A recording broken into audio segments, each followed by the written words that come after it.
नमस्कार, आप देख रहे हैं न्यूज़ 9 नेटवर्क और मैं हूं आपके साथ इस वक्त अरविंद कुमार सिंह। देश और दुनिया की तमाम खबरों के साथ शुरुआत करते हैं आज की खबरों का सिलसिला। बिहार के जमुई शहर में बिस्कोमान एवं नेफेड के सहयोग से प्याज की बढ़ती कीमत को ध्यान में रखते हुए कम कीमत पर प्याज की बिक्री की जा रही है। जमुई के बिस्कोमान ऑफिस के पास प्रति किलो 35 रुपए की दर से हर व्यक्ति को 2 किलो प्याज बिक्री की जा रही है। बाजार में महंगे हो रहे प्याज की किल्लत से परेशान सस्ते दर पर प्याज खरीदने वाले लोगों की लंबी कतारें देखी गई। प्याज खरीदने के लिए कतार में घंटों खड़े रहकर लोग अपना पहचान पत्र देकर रसीद कटा रहे हैं और 2 किलो के बनाए प्याज के पैकेट लेकर जा रहे हैं। हालांकि प्याज खरीदने वाले कई लोगों ने शिकायत भी किया कि पैकेट के अंदर रखे हुए प्याज कुछ सड़े गले भी मिल रहे हैं। बिस्कोमान के क्षेत्रीय पदाधिकारी अमित कुमार ने बताया कि 6500 बैग में लगभग 13,000 किलो प्याज आई हुई है, जिसकी लोगों के बीच बिक्री की जा रही है। कतार में लगकर प्याज खरीदने वाले लोगों ने बताया कि बाजार में जहां 80 से 90 रुपए प्रति किलो प्याज महंगाई के साथ बिक रही है, वहीं सस्ते दर पर प्याज मिलने से कुछ दिन के लिए राहत महसूस होगी, जबकि इस पर सरकार को और बृहद रूप से और ध्यान देना चाहिए। वही प्याज खरीद रही महिला गृहिणी ने बताया कि प्याज की बढ़ती कीमत की वजह से रसोई घर में महंगाई का असर पड़ा हुआ है। बिस्कोमान की तरफ से 35 रुपए प्रति किलो प्याज मिलने से कुछ राहत मिल रही है। प्याज इतना महंगा था कि मत पूछिए। प्याज के वजह से हम लोग कुछ घर में बनाना भी चाहते थे तो नहीं बना पाते थे, क्योंकि प्याज इतना महंगा है कि प्याज आदमी लाएगा कि और भी खाने के। क्या लगता है कहाँ गड़बड़ी था? सरकार का बात हम कैसे कर सकते हैं कि कहाँ पे। 2 किलो प्याज में आपका हो जाएगा? नहीं, 2 किलो में तो नहीं होगा, लेकिन फिर भी कम से कम 8 दिन तो प्याज इतना चल ही जाएगा। कुछ राहत मिलेगा जी, कुछ तो राहत मिलेगा।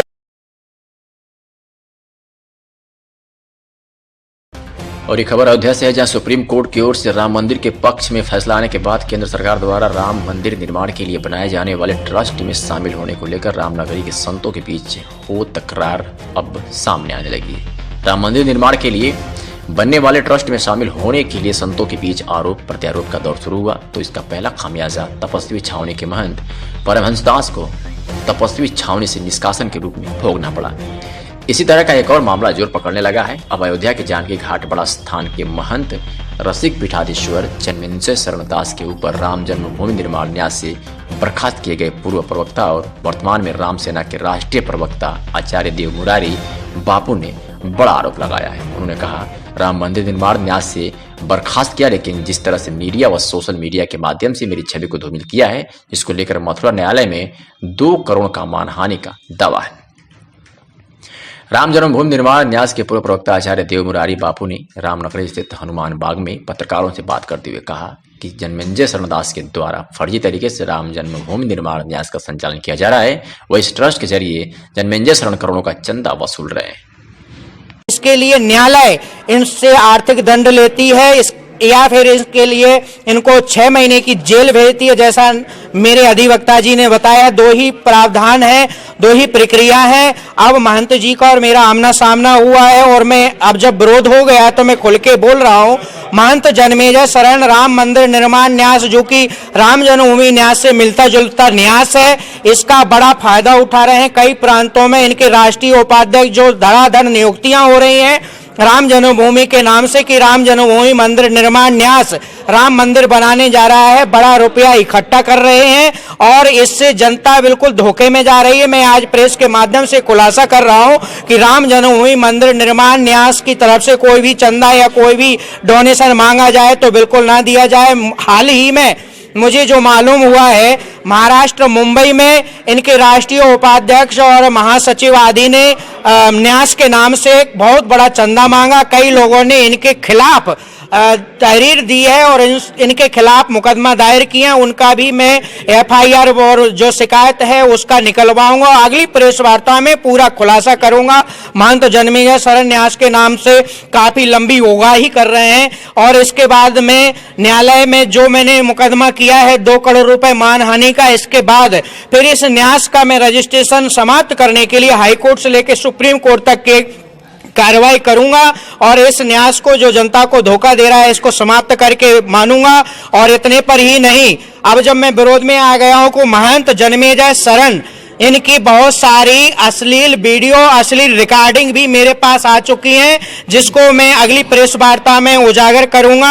ऐसे समाज में ऐसे लोग जो समाज को धोखा दे रहे हैं, इनके खिलाफ कार्रवाई होनी चाहिए, इनको जेल भेजा जाना चाहिए। ये मैं आपको सबको मीडिया के माध्यम से आज मैं यहाँ अवगत कराया हूँ। आचार्य देव मुरारी बापू।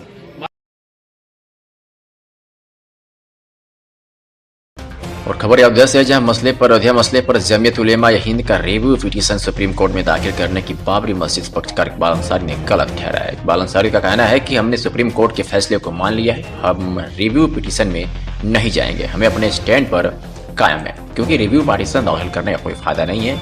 अयोध्या विवाद राजनीति से प्रेरित है। वहीं दूसरी ओर बाबरी मस्जिद के पक्षकार हाजी महबूब ने रिव्यू पिटीशन के दाखिल होने का स्वागत किया है। हाजी महबूब का कहना है कि मुस्लिम समाज कोर्ट गया है, सुनवाई में जो भी फैसला आएगा उसको देखा जाएगा। बल्कि इससे पूर्व हाजी महबूब ने कहा था कि सुप्रीम कोर्ट जो भी फैसला देगा उसे मानेंगे। आज हाजी महबूब अपने ही कहे बात से यू टर्न ले लिए हैं। हिंदू पक्षकार में भी श्री राम जन्मभूमि मुख्य पुजारी आचार्य सत्येंद्र दास ने रिव्यू पिटीशन को गलत ठहराया है। आचार्य दास का कहना है कि सुप्रीम कोर्ट इस रिव्यू पिटीशन को किस तरह देखता है उसको देखना है। हालांकि मुस्लिम समाज इसका विरोध कर रहा था, यह अनुचित है और यह पिटीशन अशांत पैदा करने वाली है। इसको स्वीकार किया कि बहुत अच्छा हुआ और शांति रही, कहीं किसी प्रकार का इस विवाद को लेकर के कोई भी अशांति नहीं हुई। ऐसी दशा में पुनः अशांति पैदा करने के लिए यह याचिका दायर की गई है कि देश अशांत रहे और हमारी दुकान चलती रहे, और बाकी कुछ नहीं है। जो लोगों ने इनका याचिका करने की घोषणा किया तभी विरोध हुआ था, मुस्लिम पक्ष में ही विरोध हुआ है, लेकिन उसके बाद भी इन्होंने याचिका दायर कर दी और यह उचित नहीं हुआ। इसमें जानते हो आगे चल कर के लोग और भी ये अशांति पैदा करने के लिए बात सोचेंगे। याचिका तो दायर करना ही था, पॉइंट्स हैं, कानूनन हमें वो कोर्ट में जाना था, इसलिए कोर्ट में गए लोग। अब याचिका दायर हुई है, अब इस पर सुनवाई होगी, ये फैसला होगा, देखा जाए।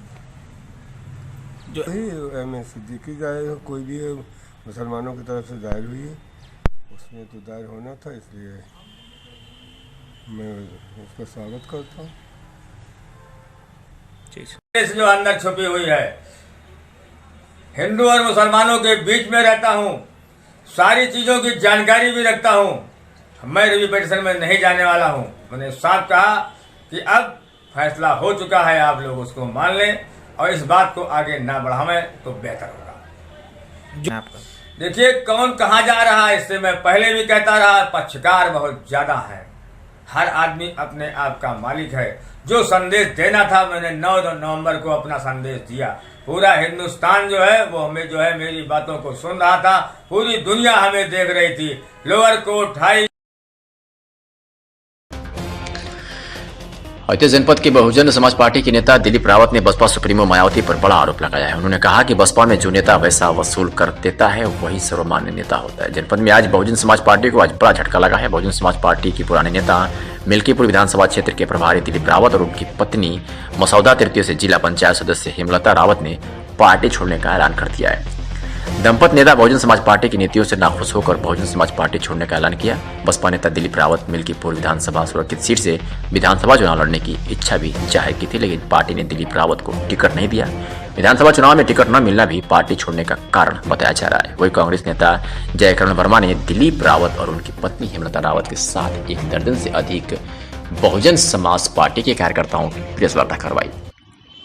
उम्मीद जताई जा रही है कि दंपत नेता दिलीप रावत व उनकी पत्नी जिला पंचायत सदस्य हेमलता रावत जल्द ही कांग्रेस पार्टी ज्वाइन करेंगे। सब चलती थी, तमाम बामसेब की रसीदें, पूरी तनख्वाह पिताजी हमारे मतलब बामसेब में दिए हैं। किस पद पे थे आप? हमको मिल्कीपुर विधानसभा प्रभारी पद पे। अभी हम कंफर्म नहीं कर पाएंगे, जाएंगे तो किसी राष्ट्रीय पार्टी में जहाँ पे सम्मान। कितने लोग आप लोग छोड़े हैं? हमारे साथ लगभग सैकड़ों कार्यकर्ता तो आज ही है।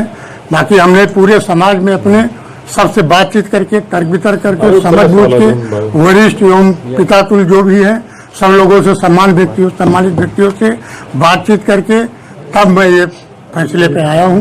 तब मैं ये फैसला लिया हूँ। क्या ये सूचना आपने ये हम आप लोगों के माध्यम से सूचना भेजना चाहते हैं, इसके बाद हम प्रेस वो फैक्स भेज देंगे। नाम पर बता दिए, अपना नाम का है? और विधानसभा प्रभारी मिल्कीपुर, घर का एड्रेस बताएंगे। आप है हमारे दत्ता राव, जिला पंचायत सदस्य मसौदा के। उत्तर प्रदेश के बलिया के सुखपुरा थाना क्षेत्र में नाव पलटने से किसान की मौत से मचा हड़कंप। अत्यधिक वर्षा के कारण फसल जलमग्न हो गई थी। धान की फसल काटकर नाव से ले आते समय यह हादसा हुआ है। हादसे में किसान की दर्दनाक मौत हुई है। आपको बता दें कि किसान की मौत के बाद 3 बच्चे सहित पत्नी पर पहाड़ टूट पड़ा है। सूचना के बाद मौके पर पहुंची पुलिस ने शव को कब्जे में लेकर पोस्टमार्टम के लिए भेज दिया है। ये पूरा मामला सुखपुरा थाना क्षेत्र के बसंतपुर गांव का बताया जा रहा है। तो बड़ी खबर है और इस वक्त की जो आपको न्यूज़ 9 नेटवर्क पर बलिया से दिखा रहे हैं, जहां सुखपुरा थाना क्षेत्र के अंतर्गत नाव पलटने से एक किसान की मौत हो गई है, जिसके बाद हड़कंप की स्थिति है। आपको बता दें कि अत्यधिक वर्षा के कारण फसल जलमग्न हो गई थी, जिसको काटने के बाद नाव से ले आते समय यह दर्दनाक हादसा हुआ है। फिलहाल इस हादसे के बाद किसान के 3 बच्चे सहित पत्नी पर संकटों का पहाड़ टूट पड़ा है। फिलहाल मौके पर पहुंची पुलिस ने शव को कब्जे में लेकर पोस्टमार्टम के लिए भेज दिया है और आगे कार्रवाई में जुट गई है। और ये घटना आपको एक बार फिर बता दें कि सुखपुरा थाना क्षेत्र के बसंतपुर गांव बताई जा रही है, जो कि कल शाम को 4 बजे अपने खेत में नाव से घूमने के लिए गए थे। नाव बीच रास्ते में पलट गई, जिसके कारण वो वहीं पर डूब गए, जिनकी अभी परिवार में मतलब हालत ख़राब है, जिसमें 2 बच्चे अभी जिनकी शादी नहीं हुई है। एक बच्ची की अभी जैसे तैसे उन्होंने शादी किया है। अच्छा, तो डेड बॉडी कब मिली, आप लोग कैसे पता चला? हम लोगों को मतलब बहुत प्रयास किए ढूंढते ढूंढते, जब वो घर नहीं लौटे तो जब हम लोग मतलब पूरे गांव के लोग नाव से गए घूमने मतलब ढूंढने के लिए, तो वहाँ पर जा कर के 9 बजे हम लोगों को इनकी डेड बॉडी मिली।